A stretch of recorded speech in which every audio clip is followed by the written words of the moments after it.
யாக்கோபு லேயாளை விட ராகேலை அதிகமாக நேசிப்பதை கர்த்தர் கண்டார். எனவே லேயாள் மட்டுமே கருத்தரிக்குமாறு கர்த்தர் செய்தார். ஆனால் ராகேலோ மலடியாய் இருந்தாள். லேயாளுக்கு 4 மகன் பிறந்தார்கள். அவள் அவர்களுக்கு ரூபன், சிமியோன், லேவி, யூதா என்று பெயரிட்டாள். ராகேல் தன்னால் யாக்கோபுக்கு குழந்தைகளை கொடுக்க முடியவில்லையே என்று வருத்தப்பட்டாள். அவளுக்கு தன் சகோதரி லேயாள் மீது பொறாமை வந்தது. அவள் யாக்கோபிடம், எனக்கு குழந்தையை கொடும் அல்லது நான் மரித்துப் போவேன் என்றாள்.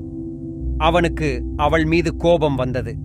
அவன், நான் தேவன் இல்லை, நீ குழந்தை பெற முடியாததற்கு தேவனே காரணம் என்றான். பில்காள் யாக்கோபுக்கு 2 மகன்களை பெற்றாள்.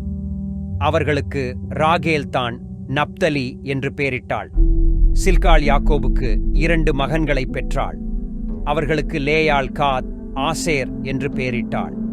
தேவன் லேயாளை மீண்டும் கர்ப்பவதியாக அனுமதித்தார். அவள் 5வது மகனை பெற்றாள். தன் மகனுக்கு இசக்கார் என்று பெயரிட்டாள். லேயாள் மீண்டும் கர்ப்பமாகி 6வது மகனை பெற்றாள்.